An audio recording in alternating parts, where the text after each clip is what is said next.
मुंबईकरांच्या खिशाला कात्री, नाश्ता महागला, चहा पावालाही दरवाढीचे चटके। चहासाठी मोजावे लागतात 12 ते 15 रुपये। ब्रेडच्या दरात सुद्धा सरासरी 5 रुपयांची वाढ।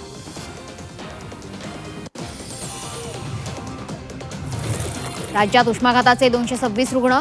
उष्माघातामुळे 2 जणांचा मृत्यू, 6 संशयितांचा मृत्यू। राज्यात प्रखर उन्हाच्या लाटेचा प्रभाव कायम।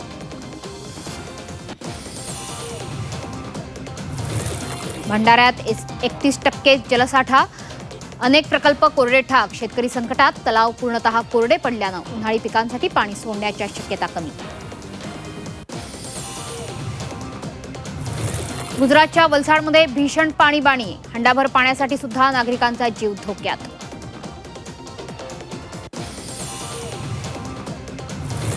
मुंबईपेक्षाही नवी मुंबई विमानतळावरचा प्रवास महाग, 1 जूनपासून वापरकर्ता विकास शुल्कात वाढणार। तेजस एक्सप्रेस काही दिवस दादरपर्यंतच धावणार। सीएसएमटी मधील फलाट विस्ताराच्या कामामुळे निर्णय, मंगळुरू मुंबई एक्सप्रेस ठाण्यापर्यंत धावणार।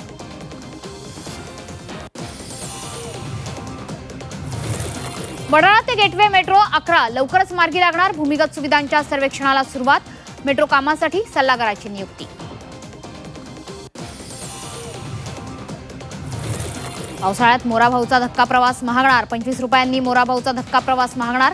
26 मे पासून पावसाळी हंगामासाठी तिकीट दरात वाढ, 80 रुपयांचं तिकीट आता 105 रुपयांवर जाणार। 10% हंगामी भाडेवाढीनंतरही एसटी तोट्यातच। एप्रिल महिन्यात एसटीला 76 कोटींचा फटका, 21 विभागांची आर्थिक घसरण। विधान परिषद निवडणुकीत महायुतीत मोठी जागा पालट होण्याची शक्यता। नाशिकची जागा भाजपकडे तर जळगावची जागा शिंदे सेनेकडे जाण्याची चर्चा।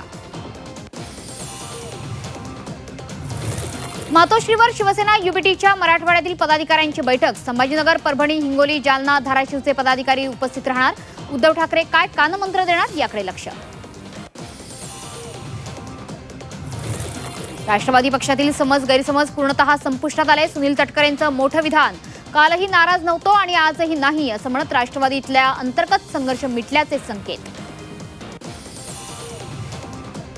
नेतृत्वाच्या संभ्रमामुळे राष्ट्रवादीचे काही आमदार शिवसेनेच्या संपर्कात। मंत्री संजय शिरसाट यांचा दावा, तर माहिती कुठून मिळाली हे शिरसाटांनाच विचारणार, तटकरेंचं विधान।